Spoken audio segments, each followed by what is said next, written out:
So officially, you're all welcome to this amazing session where we will be launching the purpose-led mentorship sessions that are going to take place. This is the first ever of its kind in Uganda. So best believe that you are pioneers and you are going to actually support other people to get rid of all the mental prison that they are in and liberate them to find their true purpose. So I'm going to introduce myself one more time. My name is Shamim Nabagala Walusimbi, and I have a story behind this, which I'm going to share with you as we go along. The question that we are all going to ask ourselves is, what is the why?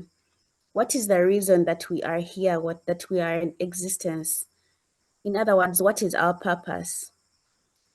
So just a little bit about Purpose Verse. Purpose Verse is the organization that actually reached out to me, and they have a vision.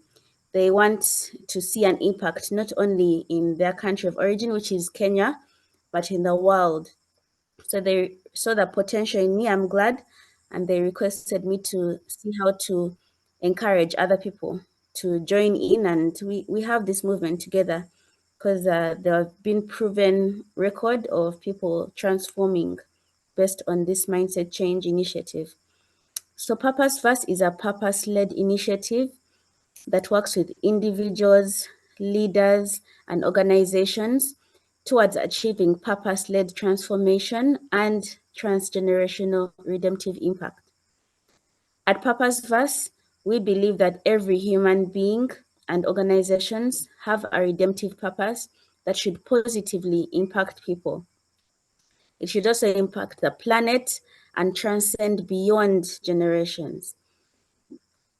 So from 2022, Purpose Verse annually observes the entire month of October as the International Month of Redemptive Purpose through an annual event dubbed Purpose Fest, where we hold public sensitizations around purpose-led living and purpose-led leadership. During the event, we get an opportunity to network and recognize individuals and organizations who have demonstrated and practically modeled redemptive purpose-led impact in the ecosystems around them through Purpose for Impact annual awards. So that's a little brief about the organization that really initiated this. It is something that is original, and you're going to speak to the representative who really initiated it. It's really original, but one thing I can tell you is that this is something that I am going through personally. So a little bit about my story. As you know, my name is Shamim, but my past goes around me having that desire to impact people. And there's a moment when I do this, but I didn't have a platform. Then God blessed me to have some leadership positions. My niche has been really around HR leadership because in my current role at work, my full-time job, I'm a human resource consultant. I currently work at Aldelia, though my previous workplaces have all been around HR consulting in Uganda, and my current role has even gone beyond. So I've had that vision of supporting both people within my area, but I know that the support that we can give is limitless. We have the potential to deliver much more. So over time, I've held leadership positions. I've led as a leader in the HR Managers Association of Uganda. I'm actually handing over, after 6 years of leadership, I'll hand over tomorrow. So there's a point in my journey where I just thought to myself, okay, I've been doing all this. I can see there's been a shift, there's been a change. But there are moments when I honestly looked back at my journey and I kept wondering, have I really made an impact?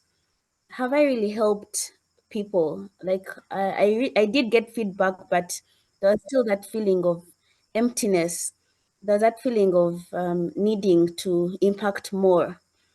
So one thing I can relate to in the journeys that most people have, since I am an HR consultant, I'm privileged to listen into HR professionals who lead other people in organizations, but I've also been privy to listen to the sides of the people in need.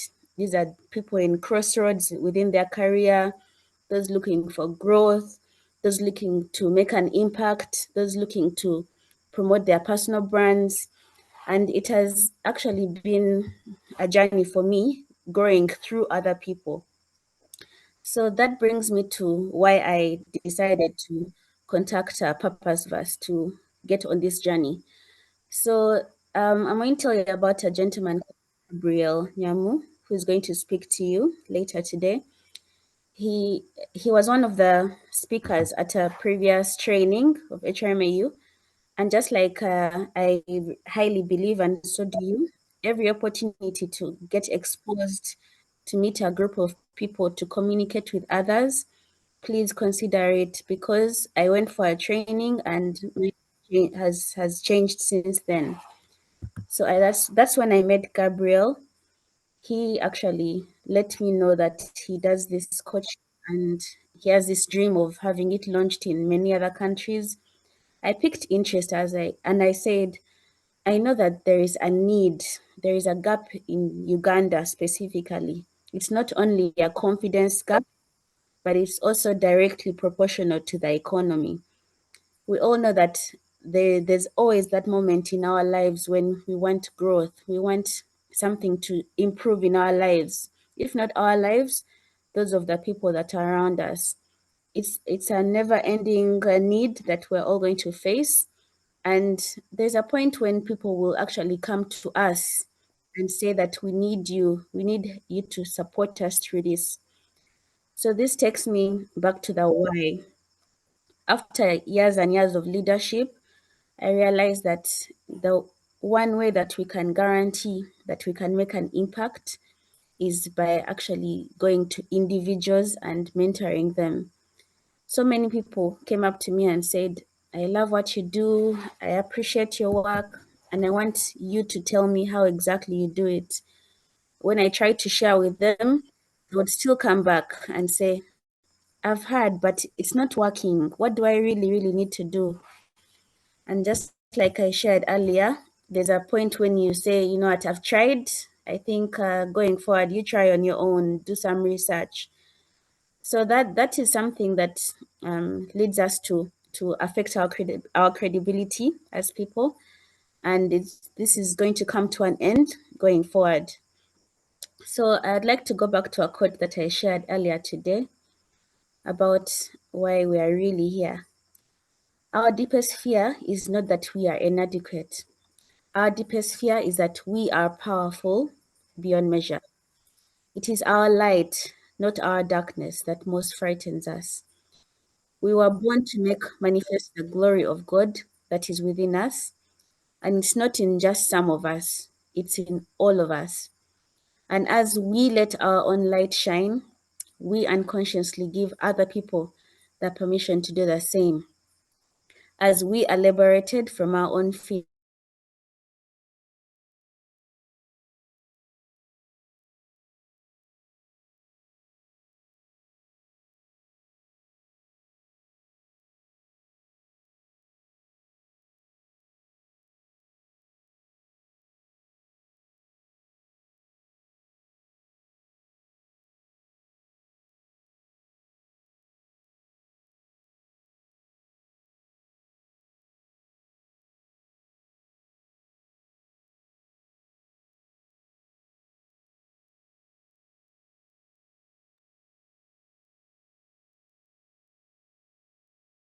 Shamim, I think you're frozen.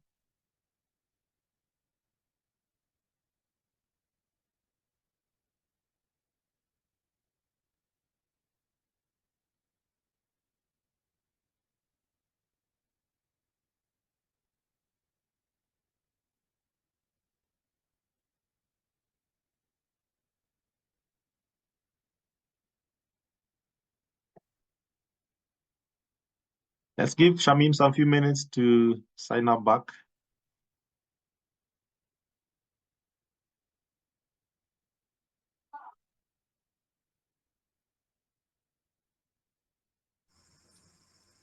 Sorry about that. I got a little bit of an interruption in power. I hope Sorry, we're sorry. all there. Yes, yeah, we are. Yes, we are here. Okay. So without further ado, I'd like to welcome Gabriel Nyamu. Gabriel Nyamu is known as our purpose coach. So Gabriel, you can turn on your video so we can get to see you as I introduce you. Right, just a second. Thank you. Perfect. So that's the handsome Gabriel. Gabriel is a husband and a father, and his life purpose is to transform people's mindsets for purpose-led generational impact. He is an all-seasoned corporate executive and a purpose coach with vast experience in purpose-led transformation for leadership and organizations through strategy execution, human capital transformation, big data, data science, and market innovation. He has a track record in championing purpose-led transformation through mindset transformation. He believes in co-creating learning and knowledge with others through human-centered design thinking, agile principles, and disruptive technologies in achieving sustainable impact in the marketplace spaces he engages in. He has 17 years of experience in plenty of industries, including banking, insurance, development, and consulting. He has also been the founder of Purposeverse. He has also served as a Chief Transformation Officer in Inquest Research and Consulting. He has been a data and big data lead in Catalid Associates, chairperson MSME Transformation Committee, uh, and a board member in the DRC Congo Kenya Chamber of Commerce and other establishments. So you're most welcome, Gabriel. Thank you very much Thank for being you. here to speak to us. Thank you. Thank you so much. Thank you so much, Shamim, for such a good welcome. I'm really so much honored. Good morning, good afternoon, good evening, depending on where we are tuning from. It's such a privilege to always speak to God's people, and even just to spare some time this evening when we could be doing some other things back at our home after a busy day. So I really I'm so grateful that you can be able to pay attention and spend some few minutes to be able to listen to this session. So my name is Gabriel Nyamo, and as I've been introduced, I'm a purpose coach, and that's what my life assignment is all about. I didn't begin there, and I'll be sharing part of my experience that may help us appreciate the journey and also may help us unlock some of the things that we need to start challenging in terms of the thinking and what we call the mindset transformation. So I'll give a little bit of my brief career journey in the corporate space because I've been in the corporate space now for over 2 decades, actively 19 years, but slightly more than that in terms of other vocational engagements. So I started my career in the banking sector, and this is many years back. So I don't want to mention the years, they are quite many, almost 2 decades ago. And my background was initially in science. I love science. I love mathematics. I love computer programming. I love artificial intelligence. I love data science and big data and such stuff. That was my background when I left my campus. I'm based in Kenya. So just like any other person, so when you finish your undergraduate, you start looking for any job, and the word any is underscored, any job.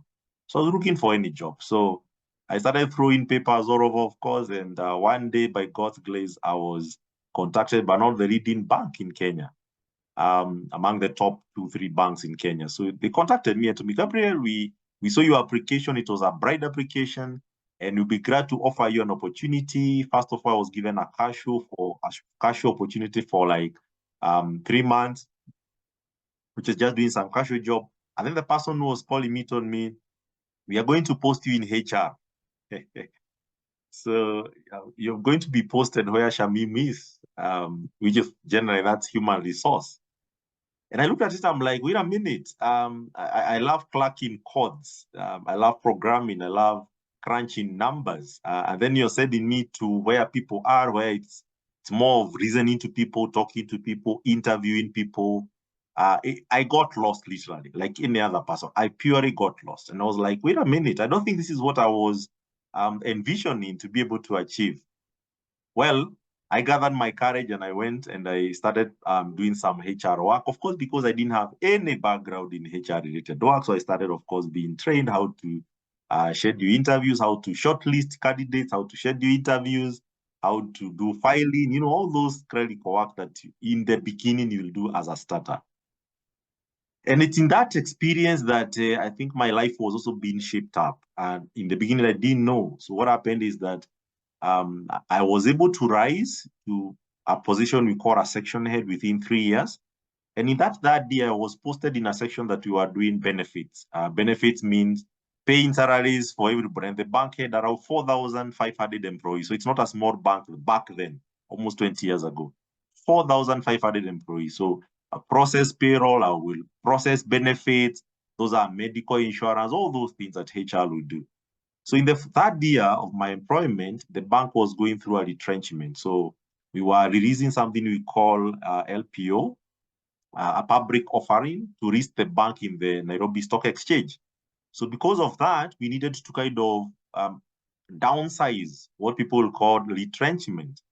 So the bank was looking at, who people maybe who probably were to be redundant, or people probably who their role it's no longer relevant, or maybe have some other disciplinary issues. So there was an opportunity, and also others that were going through what you call voluntary retirement. And because I was in the benefit section, I was one of the person kind of calculating the terminal benefits. When you're employed and you're leaving, the last pay slip you get is called terminal benefit statement. So I was the one actually in charge of that. So I calculated the terminal benefits, and of course my boss will sign off, and you gave you as the final pay slips. And I'm talking about that back in 2007. So it's quite many years ago. So when I was doing that, that time we were releasing approximately around 104 employees. By God's grace, I was able to talk to one-on-one people when they are leaving. They were given termination letter, what we call the exit letters, and therefore they were coming to my desk to be able to know how much they are being paid. And some were taking a home very good package. So I happened to talk to around 97 of them. There are some that I never saw them. Around 97 of them, I happened to talk to them either through phone calls or through, coming physically to the office to pick their terminal benefits. And, remember my background. My background was not HR, so I was purely a numeric person, so I love numbers. But now I am here seated, and I'm listening to stories of people, some of them who had worked for 20 years, 30 years. Me, I'm only 3 years old in 2007. So, and I'm listening to their story, and some of them are so bitter, and they'll come on my desk and they are saying, Gabriel, it's so and so who put my name. I was not supposed to be retrenched. And they were so bitter and angry, very angry. And of course, because you are the person in HR who they can talk to, I was the one they were kind of venting to. But remember, that was not my background in HR. So I'm like, hey, I'm quite confused.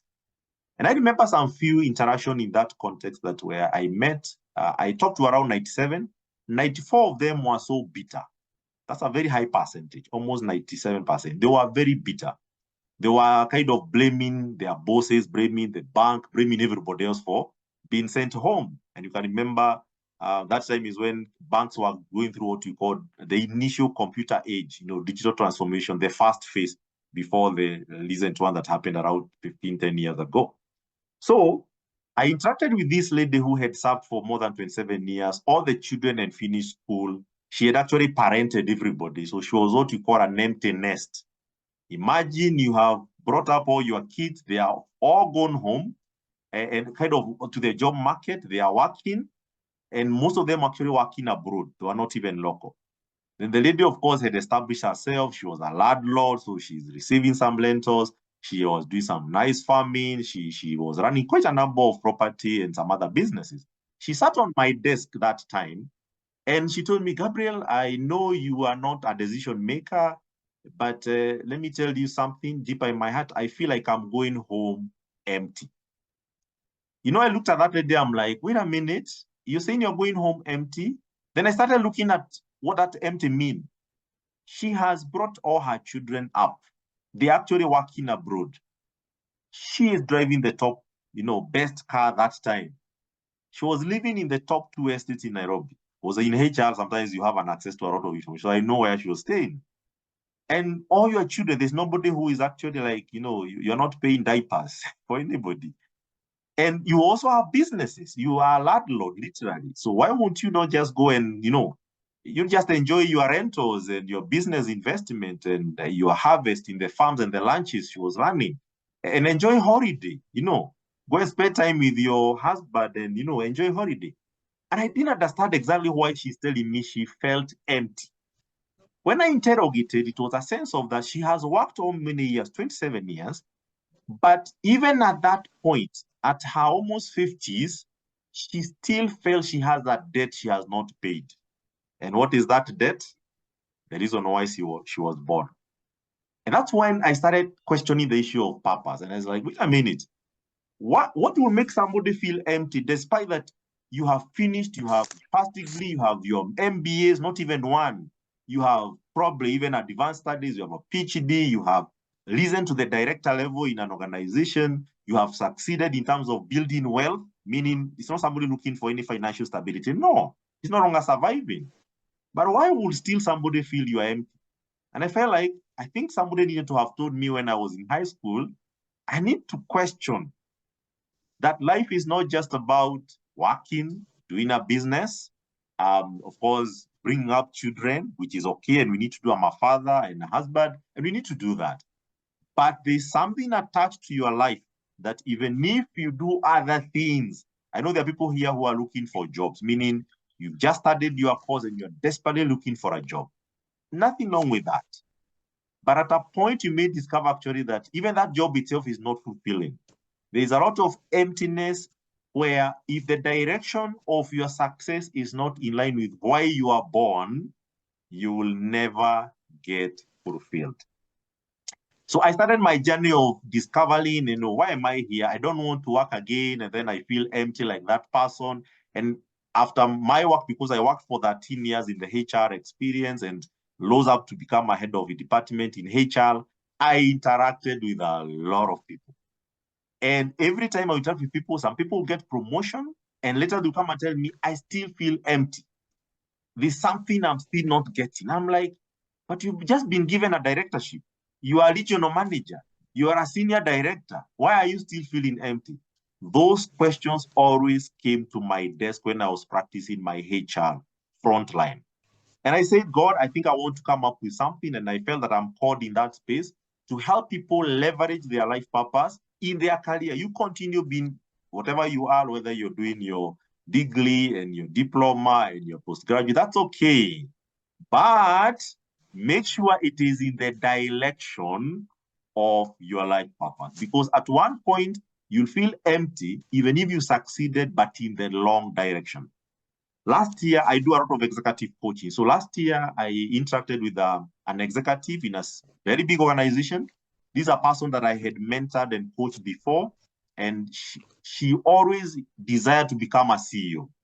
So we started a journey, and I started asking her, why do you want to become a CEO? And she didn't have an answer. Well, to become a CEO is very easy. I can give you executive coaching and show you how to do strategic thinking, culture transformation, leading business and strategy, sustainability. We can show you a formula and you become a CEO. She became a CEO early last year. So we met 6 months afterwards. She became, I appreciate, of course, right now I'm a CEO in a big multinational. But she told me one thing, I don't know exactly what I was looking for. I thought that position is going to give me fulfillment. She's traveling all over the world and, successful, good packages and all that. And she told me again, I still feel like I've not yet reached. I've not yet arrived. I still feel there's something I'm not fulfilling. And I think the CEO position is no longer even actually what I was looking for. There's something calling inside me that I'm not yet paying attention to. Now, why am I saying this? And this is the background I'm sharing here. We are living in a very, very interesting world where the essence for life has been distracted by other things. So why? Because you have to survive. There's what we call the drive to survive. You need to survive means you have to pay your bills, pay your school fees, pay your rent, afford a food and a meal at table.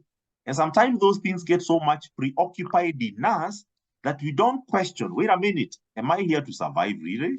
Is there something beyond just getting a job, getting a promotion, learning a business? I have a privilege to have traveled, and one day I was in your country, especially for those who are in predominantly in Uganda, and I met somebody in one of the golf club in Uganda, and I remember talking to this person. He's a very serious investor, running a business in more than 6 countries, and this is actually last year around February. When I met this person, she told me, Gabriel, I have run a business, has grown. We are in more than 6 countries, but I want to sell it. Then I asked him, why are you selling a business as you started passionately? He told me, yeah, I want to sell it. So he told me 10 years ago, I had made enough money that my 4th generation don't need to work any single day. Even if they eat $1 million or 10 million every day, I had accumulated enough money 10 years ago that my children's children, 4th generation, can survive without working. I think I want to have such kind of a daddy or a grandfather. I'm sure all of us will. This is a guy who is very well accomplished, running multi-billion-dollar company. Then she's telling me she wants to sell that business. I do a lot of consulting, therefore I spend my time with CEOs, with the board members, and many other business executives. She told me, I want to sell off the business. In fact, he's looking for a private equity company that can come and invest, and then he quit. Then I looked at his eyes and asked him, okay, sir, I appreciate what you're telling me, and it's so unfortunate that you feel that the business is no longer fulfilling to you, and it has grown. You've made a lot of money. You are in the continent, 6 countries. You have, so many employees. Then I asked him, so what did you start the business? He told me, I think I started for money. So when you got the money, so what? And the guy went blank. I don't know what to do. So he's telling me now, that time I had made enough money, I only had less than 50 employees. He told me that time last year, he had 1,000, almost 200 employees under the organization. So he told me, I cannot wake up any day and make a stupid decision to close the business today unless I transfer it to somebody else. Then I said, did you start the business so that you can transfer to somebody else? He told me, no, that was not the original intent. I thought I'll be here longer and it will be my lifetime. But now it's a bother because I have 1,200 employees. I am no longer seeing the sales as much as, of course, it gives me money. It's profitable business. I want to transfer the headache and I want to quit. I go into something else. And when we have that conversation, he actually told me, I have discovered where everything went wrong. The why I started the business had a problem. Because if at all you are doing something that is in line with your life purpose, there is no retirement. We have a difference between what you call a job and work. And I want to encourage those who are especially looking for jobs, because there could be a number of them here. There's a difference between a job and work. Work is a lifetime assignment. And God created us for work, not for jobs. I am a strategy consultant. I am a coach. I do training. I do leadership program. I do strategy. I do implement transformational project for organizations. I have to be very careful on how I am working in terms of work and the job itself. So a job is never fulfilling because mostly a job is to meet a certain, mostly short-term gratification. To finance my life, I pay my mortgage, I pay my bills and all that, but my heart may not necessarily be even within what I do. There's a research done by Gallup News all over, I think for the last almost 17 years, and they keep saying they call it the broken workplace. And the research shows that 87% of the human capital, working class, are unhappy. Do you know what that means? They wake up every day to go to job, to work, and to do things that they don't like, meaning they wake up every day to do things they hate. Now that's the brutal truth. 87%. And that's why people are busy trying to look for side hustle, something else you can do, because they are not engaged. Productivity is very low. That's 87%. Why? So we have people who are looking for jobs, those who are coming from campus. We have another cadre of people, and that's why I spend a lot of time with, who are even senior managers, directors, CEOs, who are also looking forward to exit. So it's like that story given about a butchery where you have some flies inside the butchery, which are all over the meat. Then there are some other flies who are in the glass. They are trying to get inside. The ones that are inside are trying to come out. The flies are trying to get their escape.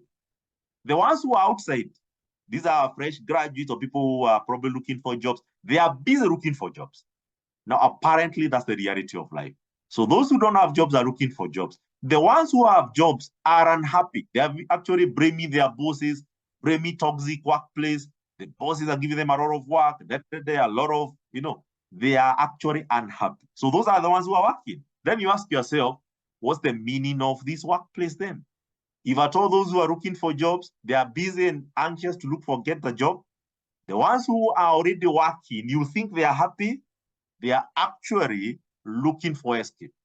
So where is the singularity of living? That's when this conversation becomes relevant. And now just to take you some few slides, I'm going very fast because today is just a launch, and therefore I don't want to spend a lot of time giving a lot of background. I want to interest you that there's a very transformational program we are running and a series, and we're happy to partner with people in Uganda. And we are going to extend this for the next couple of months, free of charge in the beginning, of course, but later, of course, if you want the detailed part, we can be able to discuss that later. So I want to share some few slides. Allow me to walk through them very fast because we are going to share the link, and we can also, for those who have shared with us their contacts, we are going to circulate some of the presentations I'm going to make, and I'm sure it's going to be transformational. Let me know, Dina Nalubega, could you, on behalf of others, tell me you can see my slides? It has blue and purple. Yes, you can see them. All right, thank you. It's also a checkpoint to know that I am not speaking to myself. At least I have an audience. Thank you so much, Dina. Good. The topic today is about leveraging your life purpose for a fulfilling, impactful, and trusting life. We are not telling you not to go to university and do that course. No.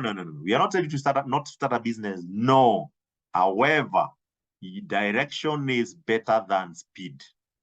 There are many people who are moving at speed in the wrong direction. Is that success? No. There are people also succeeding, but in the wrong direction. Like that CEO who was telling me, Gabriel, Lile, I came to discover CEO was not my thing. Right now, she's doing some other public speaking elsewhere. She's no longer even a CEO as we speak. Less than 2 years. Because you can succeed in the wrong direction. So what gives you direction? What gives you direction if your life purpose? The reason why you were born. The reason why you came to this earth. The reason why you are called a human being, not a human doing. And that's the mystery of this session. So allow me, I'll share a bit of global context. I love research, and therefore I'm going to give you some research context on what is happening globally. That will help me build a business case of why this topic is very important for anybody, whether you are working or whether you are looking for a job or whether you're also exploring to go to business. This is very important for you to pay attention. Then, of course, what that we are going to celebrate just to launch this session because it's the first time you are doing it in Uganda, and you're so excited. Thank you, Shamim, for allowing yourself to be used of God, of course, to host us in this forum. And we know that this is going to transform many people's mind.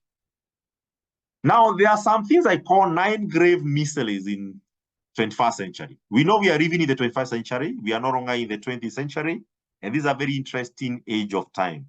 Now, let me make a comment. It is very dangerous to live in an age you don't understand. It is very dangerous to live in a generation or an age that you don't understand. Now, apparently, there are unfortunate realities that are happening. Let me share some of them. We have people gathering knowledge, but with no convictions. I hope you can relate with that. You find a doctor who have gone to study medicine and they have graduated and they know that smoking is bad. And the doctor actually go and consult in his clinic or her clinic and tell the patients or the clients, stop smoking. He will look at Dina and tell Dina, stop smoking. You look at the other clients, they'll stop smoking. But after that session, the same doctor will go to the balcony and take a puff and start smoking. Do you think it's lack of knowledge? No. There's lack of conviction from the knowledge. And I want you to check well. Even the knowledge you have acquired in your life. Welcome, Hope. Good to see you. Even the knowledge you have acquired in your life. I want you to ask yourself a question. To what extent have you utilized it? You'll get shocked that the knowledge that even we have learned, whether it's in school or by experience, only a very small portion of it form part of our conviction. It is an unfortunate thing. We have knowledge without conviction. Number two, we have work without gainful meaning. Meaning people working, busy. They are tired every day. They go to at home evening. They don't even have time for their family. That's why we have unparented generation, especially for fathers and father generation. That's what we are having. Why? We have work without gainful meaning. We can't find meaning on what we do. Speed without direction. Guys, I know, go to that Kampala. Even just worse, here in Nairobi. I mean, people are busy. You ask them where they are going, actually. They are busy surviving. Speed, speed, speed. And you ask, where are we heading to? Where is the hurry? Going nowhere, no direction. It's the reality of the 21st century. And you have to be very careful. Relationships without love. Hey, guys have likes, 20,000 likes and followers. One day you have an issue or you get an unfortunate happening, nobody comes to your rescue. And that's why Shamim talks about mental health. It's a big issue. We have relationship with no love, purely. That means I'm there just to maybe feed my own desires, and after that, I quit. Maybe I benefit out of your relationship, but not necessarily. There's no love out of it. Profit without purpose. That's the question I asked that billionaire in Kampala I met. He's actually a Kenyan, but has a lot of business across many countries. And I mean, you feel you have profit, then you ask yourself, so what? And you are empty. You can't answer why. Then, of course, spirituality without God, apparently that's an unfortunate issue. We have a lot of spirituality all over the world, of course, dethroning God, which is also unfortunate. Growth without impact. People are growing, organizations are growing, scaling, but zero impact. That's why you see nowadays people talking about sustainability, impact, ESG goals, and many other such things, climate change. Wealth without health. Wow, I think this is related to everybody, one of us here. People have wealth, but on the other side, no health. Then question is, why accumulate all this when then later you spend it in hospital with no health? It's an unfortunate. Is life such unfortunate that it's kind of a disaster to be born? Is it that an unfortunate to be called a human being, honestly, but all these are the struggles?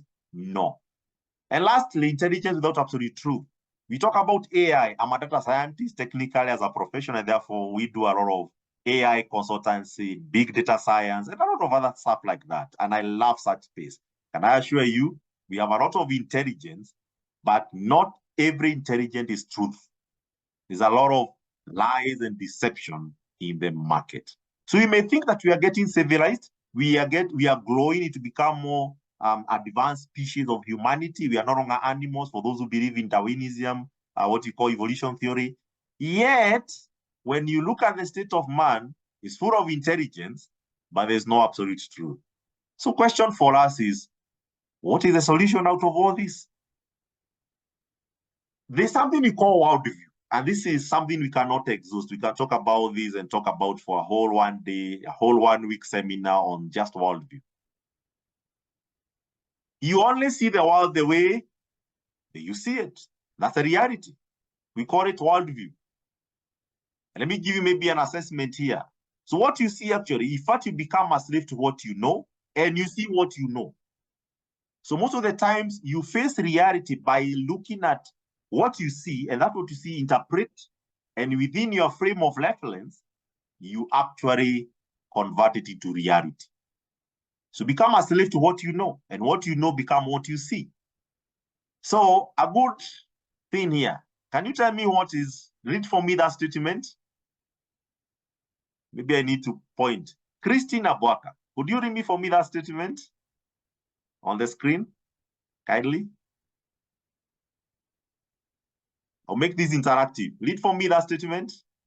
Christina Boaka, if you can. Let me pick somebody else then. Lydian Karongo, read for me that statement. Opportunity nowhere. All right, thank you. Who else can I pick here? Thank you. Musambi Faluku, read for me the statement.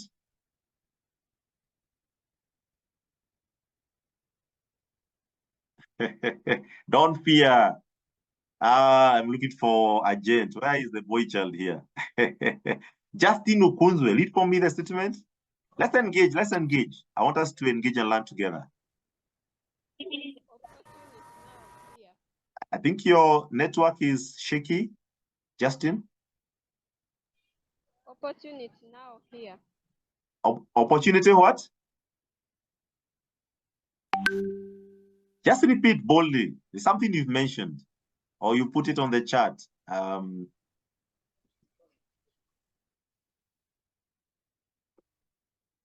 don't know whether I can't hear clearly. Who else want to try? Opportunity now. Okay, go ahead, go ahead. Opportunity nowhere. Opportunity nowhere. Good. Leonardo Cho, what do you see? Opportunity now here.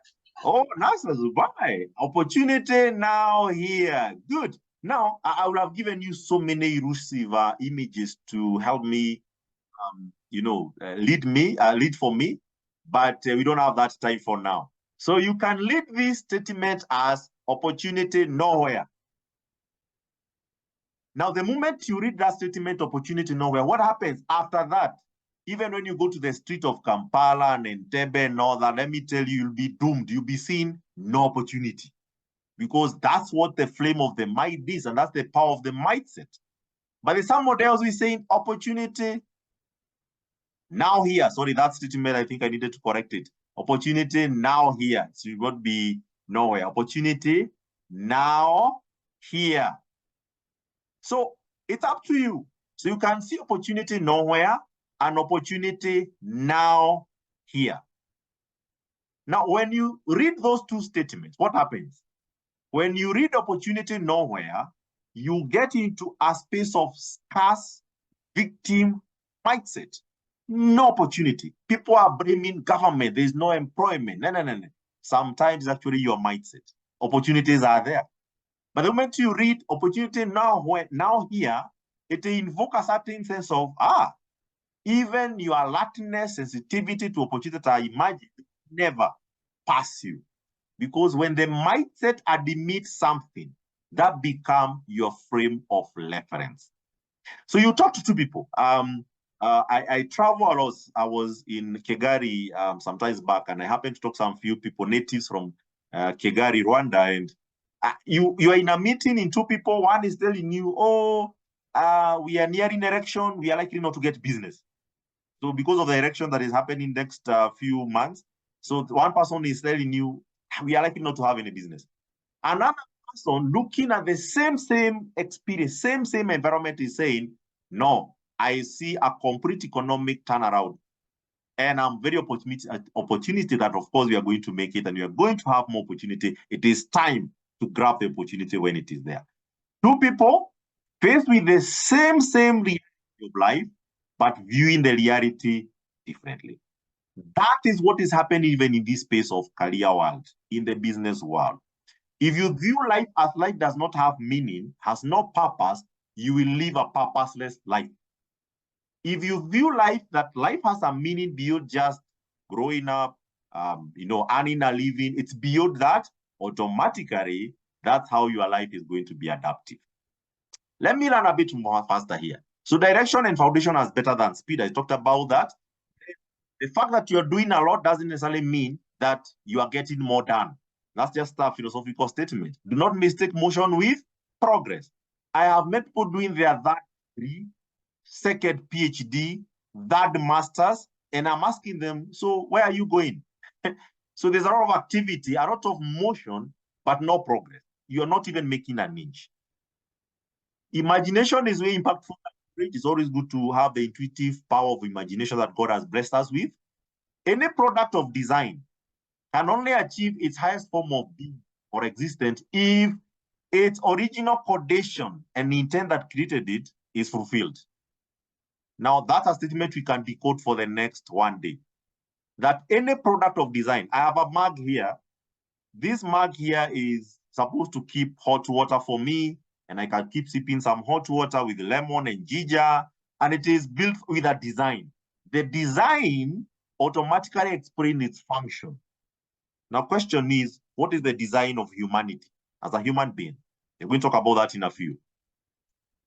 It's the version of you that has produced all the outcomes that you are seeing right now. The reality of what you are seeing right now, it's actually a version of you that have produced it. It may be a very bitter truth to admit, but that's a sad reality. And therefore, if you want to see different results, you change the version of yourself. And that's why you do purpose-led coaching, because it's all about mindset transformation. Now, what you worry keeps you worried. That's a very powerful statement. Let me expound on it briefly. What worries you in life will keep you worried for life. I'll repeat. What worries you in life, or what keeps you worried? Sorry, let me put it this way. What worries you in life will keep you worried for life. Now, these are, I believe in the Bible, and sometimes I put in some biblical text. There's somewhere where the verse in the Bible says that do not worry what to eat, what to drink, even the shelter, and what to clothe, the clothing, what you call the basic needs in the Maslow hierarchy of needs. And it says, don't worry about all those things. And it of course says that why you should not worry is because even pagans are still also worried about the same. And they continue to say that what you should be worried about is to focus on the kingdom of God. And I like that scripture because it's telling you is you are not created for survival. If you're worried about the food, which you call the Maslow basic needs, those lower hierarchy, it will keep you worried for life. You keep surviving. Now, what is the difference between you and an animal in the savannah? Does it not survive? Yeah. An antelope in the savannah wakes up every day not to be hunted by a lion. A lion wakes up every day trying to make sure it is not hungry. Animals barely survive. Now, question is, are we different? It's a big question. So, what is you will keep you worried for life? Now, in 2021, I love data and research. We were doing something we call website scrapping. Guess what? We identified 1.5 billion search on Google search with one keyword, how to find my life purpose. Who can relate with June 2021? It was the heart of COVID. When humanity was threatened and we were kind of pushed to the corner, you asked, Aya, you can lose a job. Wow, you can close a business. Guess what? At that point when humanity was threatened, what people are more concerned about is, wait a minute, if the world is to end today, why am I here? It's a very serious conversation. A research done by a body I respect called CB Insights was trying to do a research on why businesses fail. I don't know how many of you are in businesses. I love business people. They take risks and start ventures. I'm one of them. And they were studying why the reason why business fail, especially startups in the first few years. Guess the top 42% reason why business fail? No market need. Do you know what that means? There is no purpose. Because purpose helps you connect to people's need. If there's no purpose, there's no need. So there's no meaning. So 42% of businesses are kind of closed down because there is no need they are fulfilling. That's a warning trade general, even for those who are in business running organization. More than 40% of people are planning to quit. These are as per Microsoft World Trade Index. More than almost 0.5% of people are looking to leave their current employer.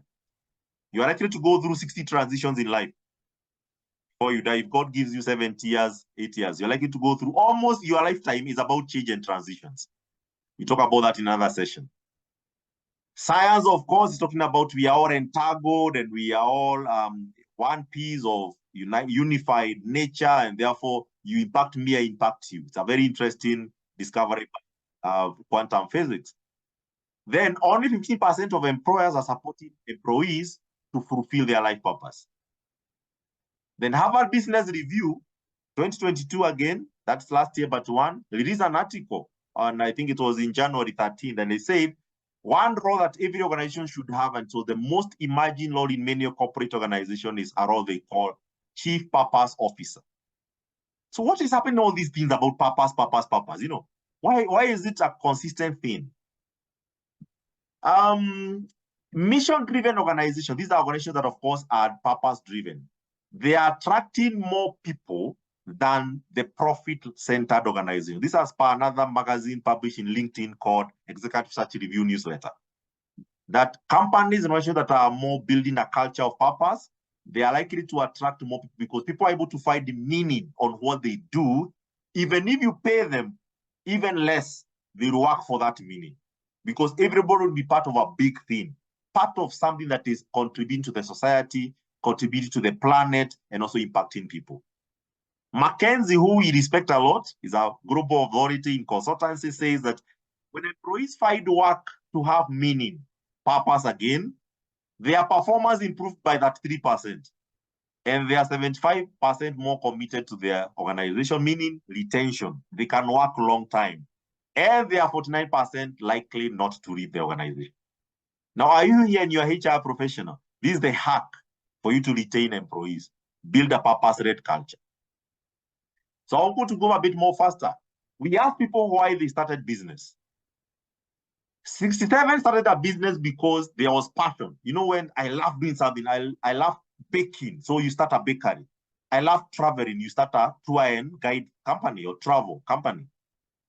8% actually was starting for money. Very interesting. But look at the side, on the right side. What keeps you going? What keeps you? The resilience. 88% of those people who are in business, they keep going because they have to survive. Only 12% are sustained because they can connect with an impact they are making in the society, in the community, beyond survival. This is a disaster by itself. And this is a proper, well-done research that had almost across 100 organizations that participated. Let's keep on. Now, there's something I call the mystery of design. And I think I made this comment earlier because I have less than 10 minutes to be able to close up my session. Yeah, it's too much that I can share, but we'll do that in the next month of May. I made this statement: any product of design means you're created, can only achieve its highest form, which we are called human being. That's a form, it's a nature, human being.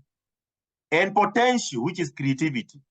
And performance, which is the impact that we give to the organization that we work for, the society.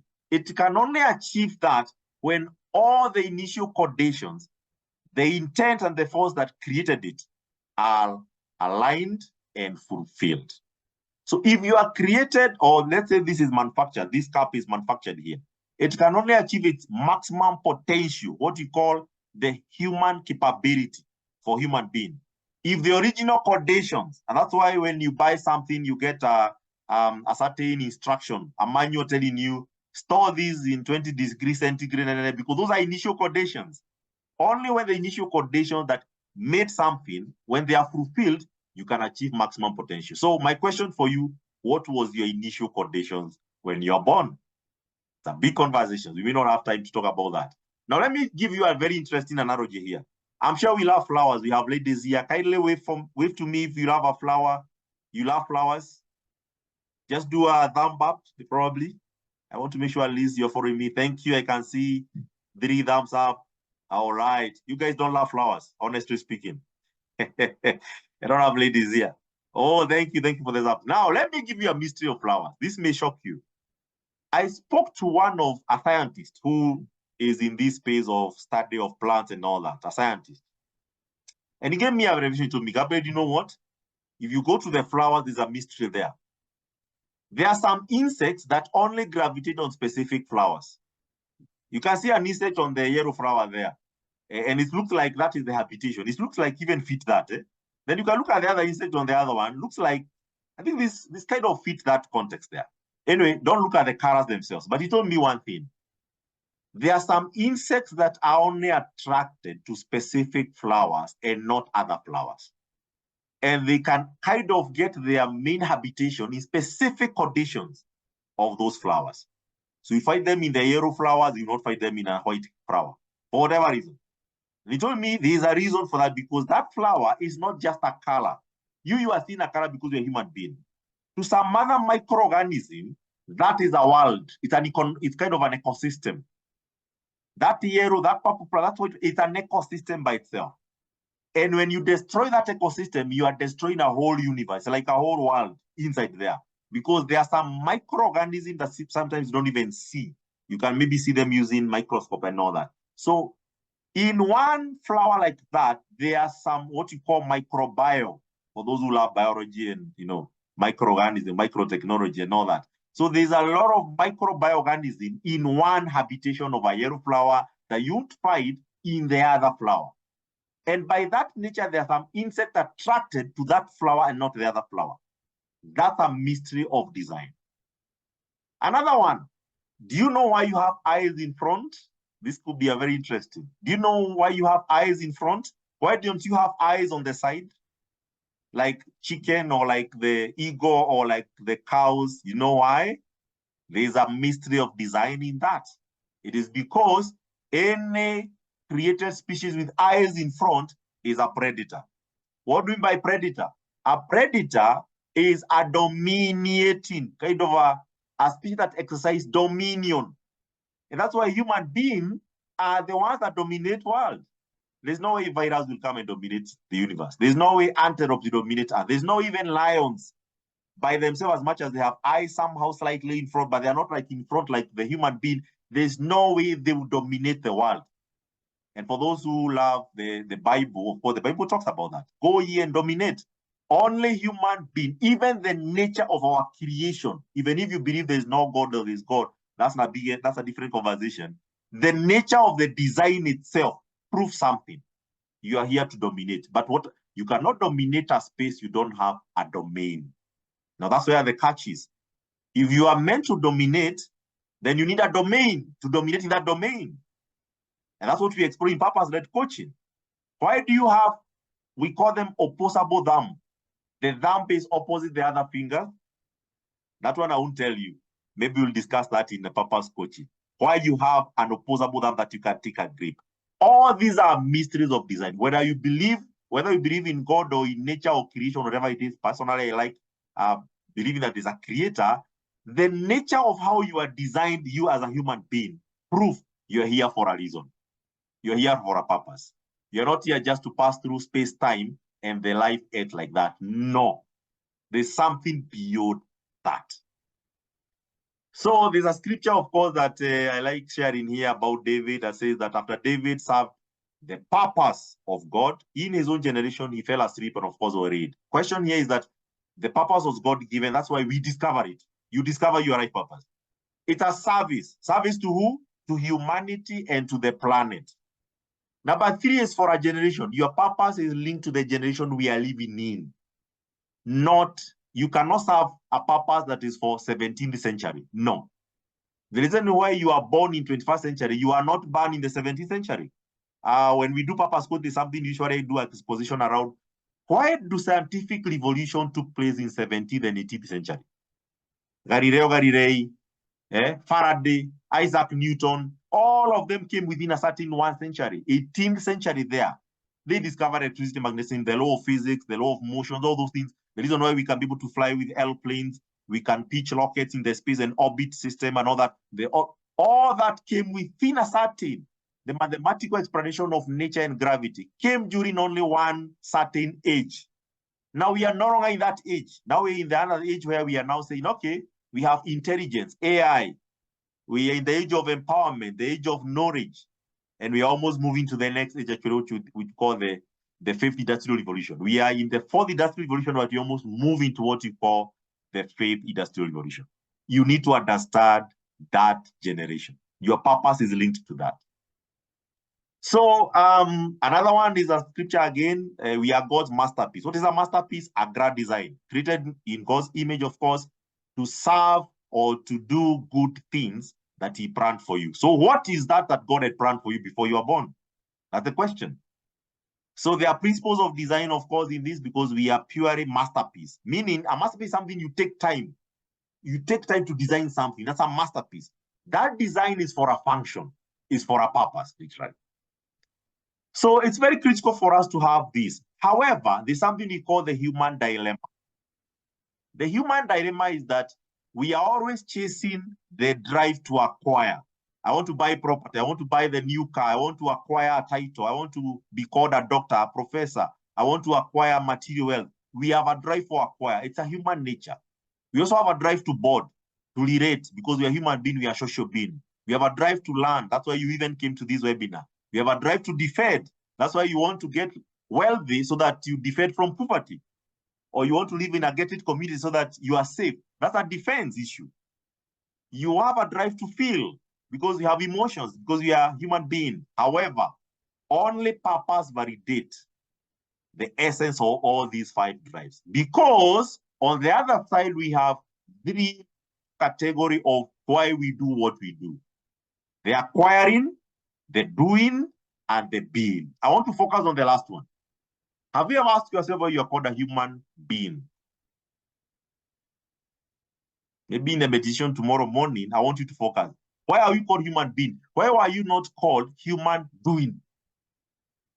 Yet we spend more time doing things, executing project after another project. You know, that's what we do. Doing. Why are you not called human doing? You are called human being. Question is, who are you becoming? That takes transformation. And it has to start from the mindset. Purpose, leadership, purpose, mentorship, purpose, coaching. It's about the being. Why you are called human being. It's the best thing that you can ever experience in life. Now we have 3 realms of human survival. You can be surviving, meaning, I don't know whether in Uganda you use this terminology called the hustler. I'm a hustler, I'm hustling. I hate that terminology, definitely. You're just earning a living, paying bills.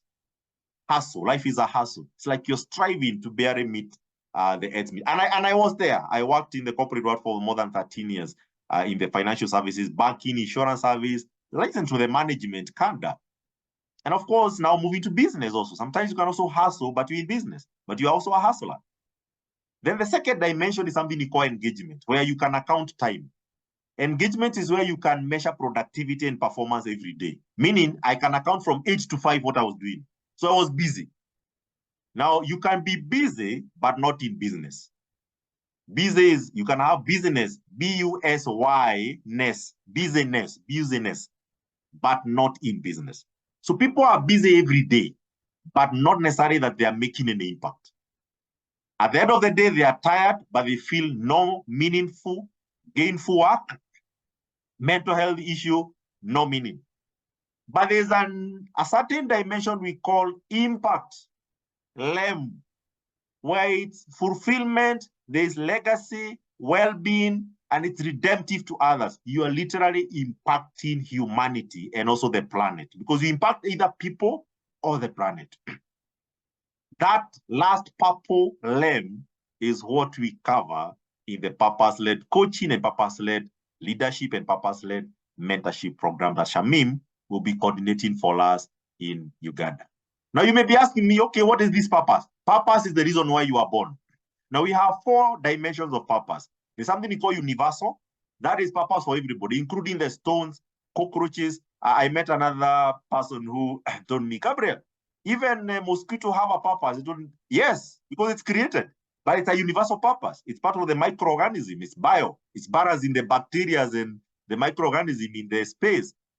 Then we started discussing, do you know there's a whole economy in the world that if the mosquito is no longer existent, even the cockroach, some people will be rendered jobless because one mosquito is the reason why you have mosquito nets, the dooms, the sprays, even some clinics teach medicating malaria. Look at the pharmaceutical, the kind of drug they are saying about malaria. Why? A mosquito. As something that actually look at it, I'm like, so mosquito is such important. Mosquito could be your employer. In fact, you need to respect mosquito on a right touch. Could be your employer. For those who are working in some spaces that, of course, you need to fumigate mosquitoes and all that, selling nets. I mean, everything in life has something what you call universal purpose.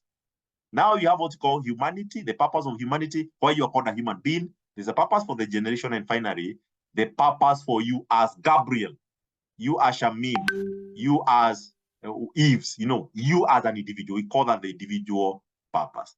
What we focus now in the purpose coaching is mostly on the purpose of you as an individual. Don't tell me my purpose is to glorify God. Even the trees, the insects should glorify God. That's universal.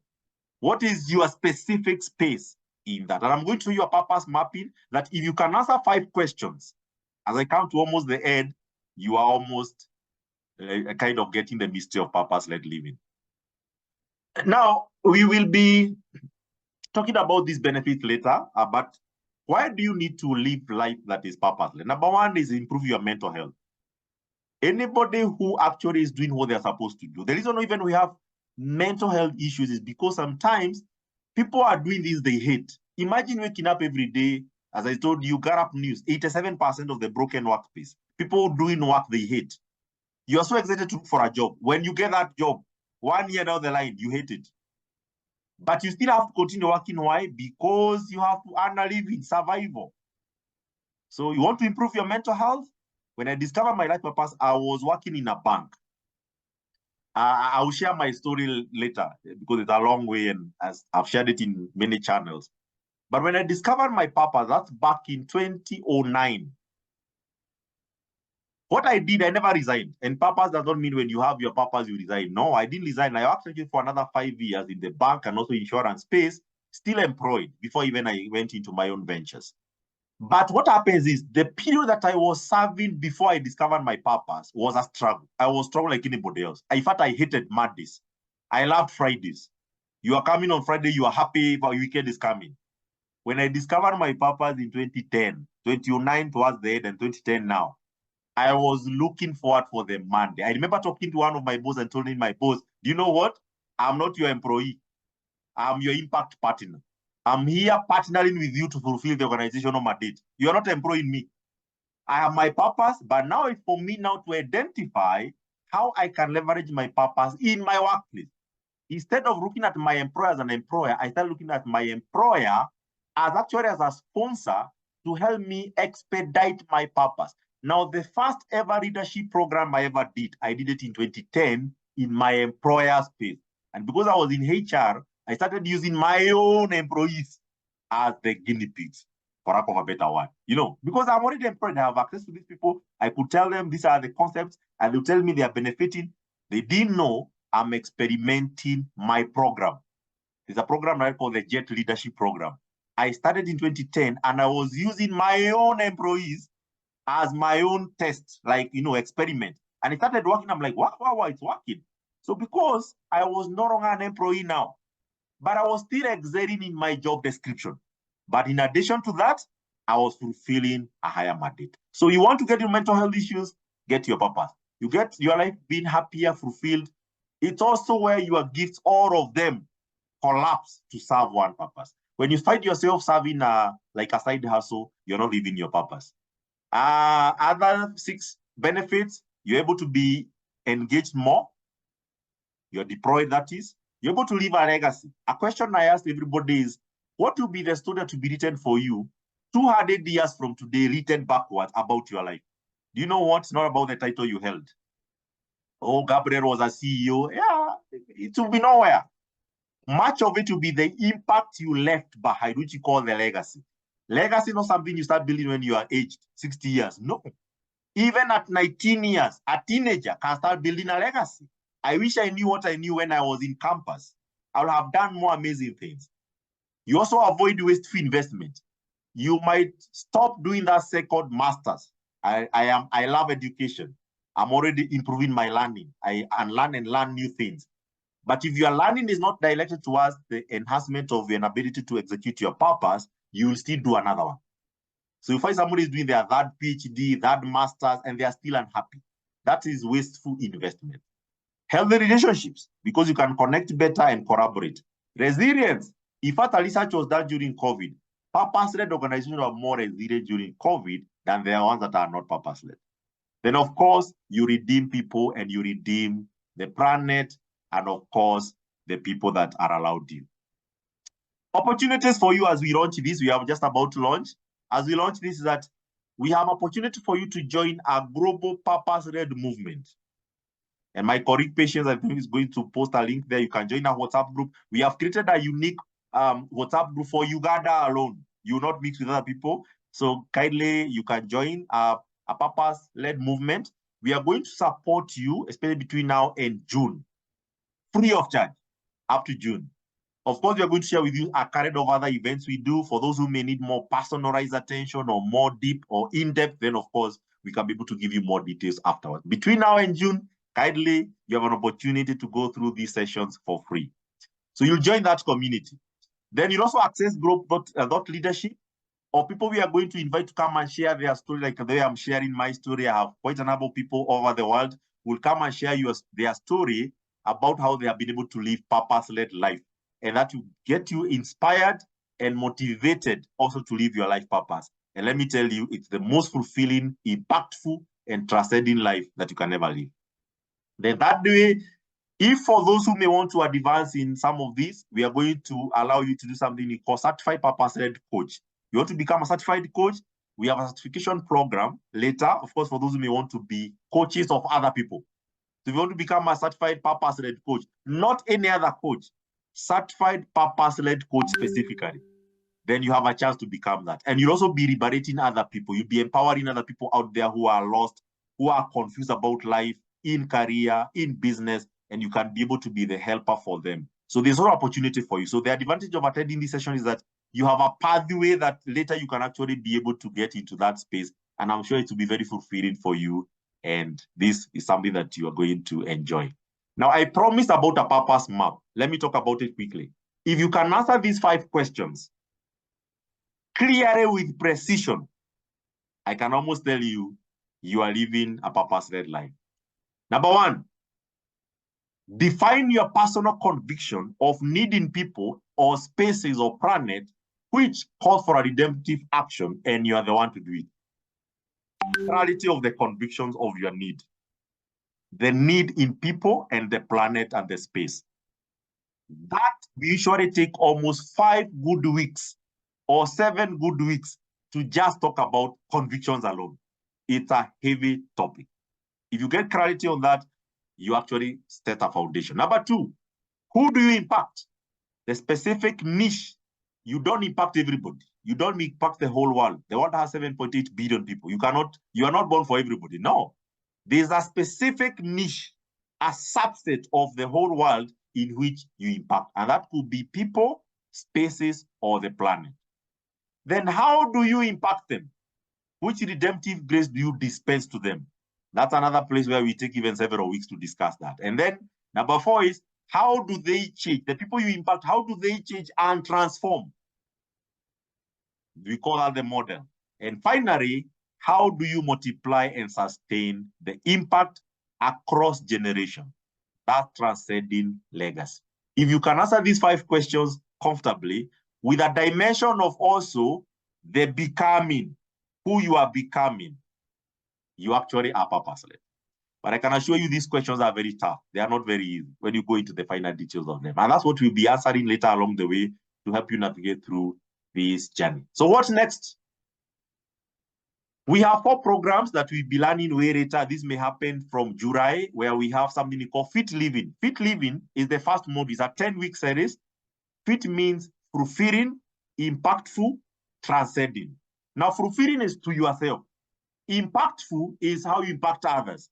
Then transcending means beyond your generation. We call that Fit Living. Now, we have a 10-week series where we train you on how to find your purpose, square it, fulfill it, focus on it, and then future-proof it. We call them the 5 Fs. And we are going to share with you more details. And then, if you want to become a purpose-led leader, we have something called Purpose-Led Leadership Program. That's usually a 4-month program where we coach people to become purpose-led leaders. Then, for those who are in business, we have a program we call Purpose-Led Venture. You can learn a business that is purpose-led and it's profitable. In fact, you don't need to struggle with that business. And number 4 is something we call Become a Certified Purpose-Led Coach. All these are pathways that you can be able to leverage during this interaction with us and yourself. So between April and June, we are going to run this series for free. The next series is going to be on 16th of May. So diarize that. We are going to send a link. Kindly don't miss, and we are going to progress. Where I've reached today, we are going to progress from what I've done today. So we are going to offer 1 month, 1 purpose-led mentorship webinar series every month in the month of May and in the month of June for free for the team in Uganda here. And then, of course, as I've said, you have the Uganda Purpose-Led Community Chapter, the Uganda Chapter. We are launching it tonight. And, of course, we are going to share the WhatsApp. Kindly join there. You're going to get some free things that, of course, we can be able to share with you, and also the updates. Then after that, July to September, we are going to do a cohort. This is now a serious cohort, a 10-week series called Purpose-Led Living, where we are going to help you find, fuel, focus, fuel, and future-proof your God-given life purpose. Then you align your career, whether you're a doctor, you're an engineer, whatever it is, you're able to align that, whether in business and all that. That will happen between July and September. Then in October, we have an annual celebration we do every year. And we have done it now for 2 years. This is the 3rd edition. Every year we run what we call an Purpose Fest. It's an annual celebration where we talk about annual Purpose for Impact Awards. And we are going to celebrate you actually. We are going to graduate you and in a podium that have hundreds, if not thousands of people, and celebrate you to have successfully completed purpose-led program for those people who are going to do the July to September. Then we also award organizations that are purpose-led, and we give them purpose-led, a Purpose for Impact Award as an organization, purpose-led organizations and purpose-led leaders. We are going to share more details about that. So the whole month of October, we call it International Month of Redemptive Purpose. Every October, we celebrate a lot. And on the 12th of October, every year, is the International Day. Then we have International Day of Cancer, HIV, like yes, the Idul Fitri we had yesterday, Easter, Christmas. We branded a unique annual event, global event called International Day of Redemptive Purpose, 12th of October, where we celebrate everybody. That time we tell them, post in your social media, your life purpose, and can we collaborate on that? And then, of course, we have a leadership summit, which will be welcoming. We are going to tell you where it will be. It might be in Kenya or Dubai or Singapore. We are going to communicate the venue for the Purpose Leadership Summit. And you might be finding yourself as part of that. That is going to happen in October. And for those who are going to take the July to September intake, you'll have a chance to join the Purpose Fest, which is the celebration season. Takeaway as wind up. You're a product of design. You're not meant for survival. Life is not meant for survival. It's meant for a purposeful impact. Purpose-led living is about the becoming, not the doing. It's not the things we do. It's who you are becoming. Purpose is discovered because it's given by God. You only discover it and leverage it. The discovery takes mindset transformation journey, which you not find in other coaching programs about the mindset. A lot of deconstruction of mindset here. If you are on purpose, then there's no retirement till death. If you're doing something you retire, that's a job. That's not a purpose. Okay. So my purpose myself is, of course, to be able to transform people's mindset for generational impact towards the direction of purpose, to make them live fulfilling, impactful, and transcending life. That's what I live for. But if you ask me what I do on a daily basis, I do strategic plans for companies. I do AI and big data analytics and data science models for, I do those technical things. That's not my definition. So if you find me in those areas, I'm technically okay and I will execute them. But that's not my purpose. The purpose is not necessarily that's what I'm doing there. No. It is the grace I dispense to others when I reach out to them. If I don't transform your mindset, I have failed terribly. Then, of course, sorry, I need to finish. Everything you need is already hardwired within you. Purpose galvanizes you. That's why you cannot suffer mental health if you are purpose-led. Now, with that context, we have partnered with Shamim, who is our contact liaison person in Uganda. And we are so excited now because we are just launching and then we are climaxing and finish the session today. We are launching the first ever, and I expect some drum rolls now, that tonight we are launching the first ever, and I'm going to play a short clip just to be able to celebrate this together. We are launching the first ever Purpose Figure Footprints in Uganda. The first ever tonight for those 48 people that were attending here. You are the first ever in Uganda space to be able to enjoy these sessions. And we're going to have many more tonight. So, and allow me as we count, and I want us to say the thumbs up. If you can see me, you can use the thumbs. You'll be doing 7 thumbs as I play this video, because a countdown of 7, and you are going to celebrate. And I'll allow you to kind of activate your video, possibly, just to show the thumbs up, to show that this is a journey to be fulfilled, empowered, to be impacted, and of course, to be transformed for generational impact. Can you promise me that? So I'm just going to play the video right now. It's a very, just a countdown of 7. And by the time you reach, we can open our videos and can just do a thumbs up. After that, I'm going to hand over back to Shamim to give us the closing remarks and benediction. So kindly, I'm giving you time to prepare. That's why I'm taking time. I'm just about to play the video to launch confidently today the purpose-led mentorship series in the Uganda community. We love you, and that's why we're extending this. Take advantage of this. The RA adopters are going to benefit a lot. I'm sure if you come next year, it might be a bit different. In Kenya, where we are doing it here, it's quite a mature service, and it's not that, it's something that is you pay dearly.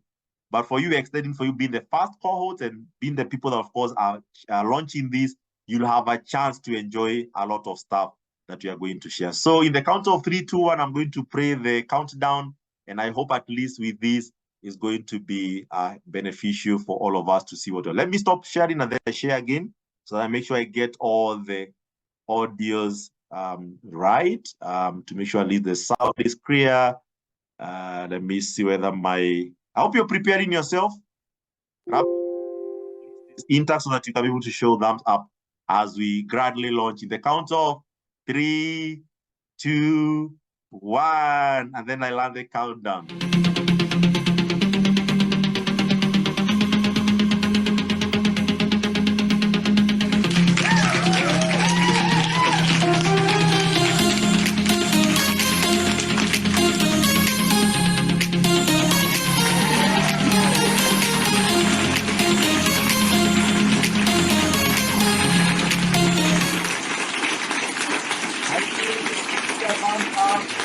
Just give us a face, a gesture. It will be very important. Actually, stop sharing so that you can be able to share with these. Sorry for repeating that. Pray again. Kindly open up your videos and just to smile with us. And after that,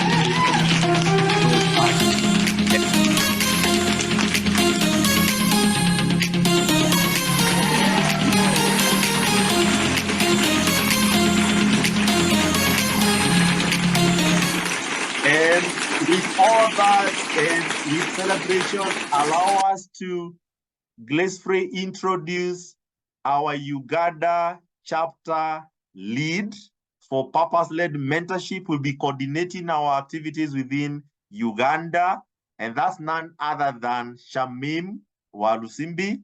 She's been a faithful steward in this, and I want us to appreciate her for taking that daring step to be our ambassador there. She'll be our rock liaison. She's also going through the whole transformation. I'm sure she's going to be more equipped and also being able to address most of the questions that we'll be asking her.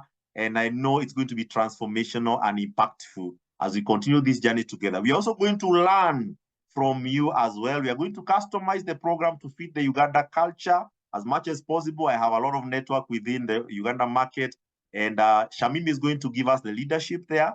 And of course, I know some of you will be the next in the queue to, of course, join her in terms of driving this purpose-led movement. We are building a movement of 20,000 purpose-led champions in Africa in the next 5 years. Yesterday, I was talking to some friends we had visited, and we were discussing about how to take this in Chicago and Dubai and Singapore, and I can assure you it's going to happen. So be part of the pioneer. Could you kindly just open up your videos and just do a thumb up to officiate this launch, to be very helpful to us? We want to capture this. Can let it appear your face somewhere when we are sharing the video and people know so-and-so was there, Christina Baka was there, Moira Adeke is there, Dina Narubenga is there. Who else? Where are my boys, child? Don't let me down. Night Esther is there. Viora, Dina is there. Gerard Wabogo, thank you for representing the boy child. Boy child is very critical. Leonard Ocho, I expected I'll see your face. I will have acknowledged you. I can't see anybody else. All right. Thank you so much. God bless you. I'm going to park there. We'll take a very brief session for Q&A, and then we are going to call it an evening. And because we have your contacts, we are going, of course, to keep you updated in terms of the upcoming program. Thank you so much. And let's congratulate Shamim as she also give us her acceptance, being that now she's now going to be our chapter lead in Uganda in this purpose-led movement. Thank you so much, and God bless you. Welcome, Shamim. Okay, God bless you too, Gabriel. Let's give a round of applause for Gabriel from wherever we are. I don't know if you feel exactly how I felt the first time that I met Gabriel. That's what I was trying to explain in so little words, that once you meet him and he shares even a single sentence, you just see yourself thinking and your mind transforming, your perception thinking. So really appreciate you, Gabriel, for sharing that session free of charge. And one thing I hold dear to me is whenever I see something of value, I don't walk the journey alone. I say, you know what, Gabriel, let's do this with the Ugandan team. Let's start something. I know I'm going through it, but it's okay. Let's go through it together. So I appreciate you honoring that request, and I accept the opportunity to lead under your guidance. And once I master it, I'm going to pass it on to you, all of you, all 40 of you, because we cannot do this alone. I cannot do it alone as an individual. We need to capture these success stories by October. The reason why I wanted us to launch it this early is because definitely by October, most of us will have grasped the information and insight, and we'll be ready for action. So thank you, Gabriel. Maybe just to let you know about how my journey has been so far. So I met Gabriel, we started these sessions, and the first session was just like how you feel right now, opens up your mind, makes you feel a ray of hope, something that you probably didn't see before. And I kept thinking of all the initiatives that I had procrastinated on and said, you know what, I think I can do it. By the second session, there's one activity that I've been postponing, which was to start writing a book. I think Betty O'Gale is on the call, and she's one of the people who inspired me from back in the day. And at that time, I was like, you know what? I think I should start. By the third session, after Gabriel spoke to me the third time, I just kept saying, you know what? Anyone around me, please bring my laptop. Please bring my laptop. And by the fourth, I'm already on chapter 3. So I really love that it springs you to action. It springs you to not to wait, not to feel insecure about what you want, as long as you know it's of value to yourself and it's not hurting anyone out there. Let's do it. Let's do it together. So thank you very much, Gabriel. I see that we have gone beyond that time allocated.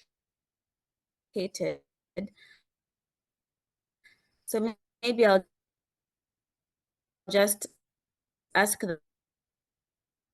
a few, like 2 questions that came out. Someone asked, what are the strategies for a very, maybe you can share something, learn more. People want to know how to sustain an impactful and positive leadership in a dynamic environment such as the one we are in. So if you can just answer those, then the rest we can answer in the WhatsApp group. Yeah, that's fine. I think, thank you so much for those questions. I think I got only one question. I don't know that I missed the other one. That one for how can you sustain that impactful leadership in a dynamic world? Is that the only one? Or did I miss another one before? What are the strategies for career advancement and promotion? Okay, all right. Okay, good. I think for the sake of just to do justice for that question, I'll prefer the next edition in May. We are going to run it as a Q&A, an open Q&A, purely just answering question only. We are going to do justice there. So, but of course, I can be able to give some dimension. Now, of course, strategies for career development. First of all, as I said, in our purpose coaching, we demystify so many things. we don't like talking about the word career generally, first of all, because these don't go long, they start long. If you have the long foundation of how you view what you call career, like life is a staircase where you are born, you breastfeed, you go to school, primary school, secondary school, you get to high school, you get to graduate, then you get a job, you marry, you get children, then you retire. The moment you have that line of thinking, you get it lost completely. So demystify, career actually is a trap. We actually say careerism is one of the things that can make people a bit more casualties, because it will make you more of like you are doing it for the employer, for lack of a better word.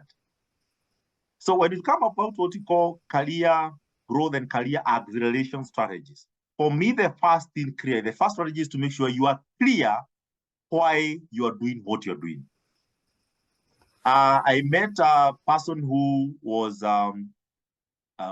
she kind of can move clouds. She goes to the stage and everybody start dancing and throwing handkerchiefs and all those things. And she told me, Gabriel, no, I thought I am a public speaker. I thought that is my purpose, public speaking. Then one day you're having conversation about my purpose coaching and you're just challenging her, okay, what is the real purpose there? Why do you think it's public speaking? That's what you do. That's not the purpose. Then she told me later she discovered her mandate is not the public speaking. That's what she does, yes. But when she's in the stage, she dispenses courage and confidence to the audience. Now, there's a difference between public speaking and dispensing courage. So she comes and speaks to you when you're kind of downtrodden or kind of losing hope. And within 10 minutes, you are sparked off. What has happened? There's an energy flowing from her to you, but through a vehicle called public speaking. Now, what is more important there? Is it the public speaking, or is it the flow of energy, of courage and confidence flowing from him or from her to you? It is the flow, and that's the purpose. So if you want to succeed more in life, don't focus on the transaction in career. You might be a front office desk guy who is serving customers. Serving customers and talking to them, that's transactional. What is the redemptive grace you are dispensing to the customers that impact them, that cause a difference, that only you can do it in that? When you find that, let me tell you, nobody can fire you from that, because that's no longer a job now. It's no longer a career. That's a meaningful work. Let me give you a story that can make you make this concept a bit more clear. I met a gentleman who ran a boutique in Nairobi in the CBD, and in that CBD, he has a whole boutique that have clothes, have groom kind of wares. Then when I went there, he told me, Gabriel, I don't sell clothes. Then I asked him, so what do you do? And I can see stock of thousands of suits and nice suits. He told me, I don't sell clothes, I dress people. Now, dressing people is almost like what you're calling career. No, sorry. Selling clothes is the career, and anybody can do it. But not anybody can dress people, because dressing people mean that you are so much interested about how somebody looks, the fit in terms of the turn-ups and all that might fit the purpose. That is dressing people. Now, if you want to grow in your career, focus your attention on the redemptive grace you dispense to people than the transaction you use to dispense it. Your career is going to change. About the issue of sustainability, of course, of impact, I'll talk about the conviction. That's a huge topic. I said we cover it for more than 7 weeks. You need to build strong conviction of our life and the things that you do. What we have currently is that we have leadership with no conviction. Why? We have been teaching leadership as something you do. You don't do leadership. You become a leader, then you lead. What comes first, the chicken and egg? So I can give you a checklist of leadership, how to delegate, how to influence, 10 ways of, vision cascading. All those things I can give you, a checklist, but that does not make you a leader. So there are people who have knowledge of leadership, but they are not leaders. So if you want to sustain growth, focus on building conviction that transform you fast before doing. That means focus on the power of becoming before the doing. You are going to succeed in life. We can talk about that, I think, in the next session. We are going to go deeper into that because our time is really gone. But thank you so much for those questions. I'm sure they are directed towards something that is more a quest in that, seeking for some freedom. Thank you. Okay, thank you so much, Gabriel. Maybe just for your information, something that's really trending in Uganda, the Bank of Uganda has recently announced an increase in the central bank rate to 10.25%. So this move has actually sparked so much concern amongst Ugandans. They're worried about how it's going to impact their lives, their businesses. And this goes back to the focus areas that we agreed to go around, which is mainly career support, how this is going to impact you as your employability, your career advancement desires, leadership development, personal branding. Because as we know, right now there are going to be shifts in the economy, but maybe those who are employed, the salaries are not going to increase. We all know that it's never proportional to the inflation rate. So there's going to be an increase in that desire for growth, that desire to fit in bigger shoes, because mostly we won't be able to afford our lifestyles that we're used to, and we'll always need something that probably is of higher value or is of greater impact.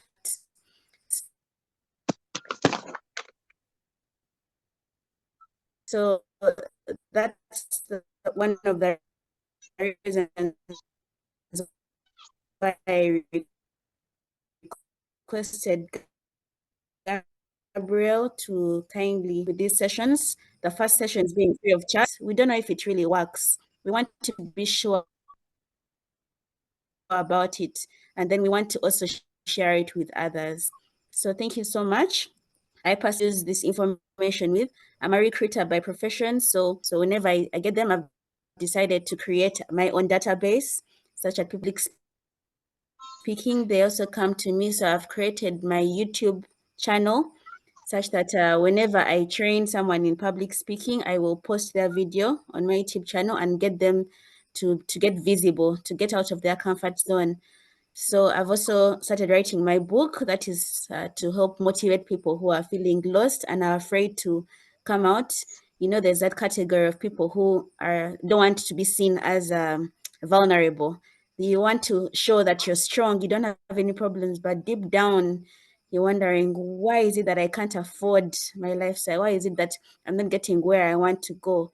So that will be one of the entry points. So I encourage you all, as you go through this journey, whatever your mind sparks through, please don't ignore it. Listen to that spark, because it's through that you'll start helping other people. Other people will be influenced by what they see you doing, and I'm going to be there for you. I'm going to hold your hand through this all, and we'll do it together. So thank you. I've come to the close. Gabriel, I'll allow you to share your parting shots before we come to a close. Thank you. Thank you. I think I've spoken a lot. Thank you so much, Shamim. We are also proud to associate with you and the rest of the team. Thank you for attending and sacrificing your evening. As Shamim have said, we are going to support you, take advantage of these RA stage engagements before, of course, it become a bit more mature later. Feel free also to share with us your feedback. Follow us on our channels. I'm sure you're going to find some communication coming from us. And my goal is, and my intention and desire is to see each one of you living what you call fit life. Fit life means fulfilling, impactful, and transcending life. God bless you so much, and have a lovely week ahead.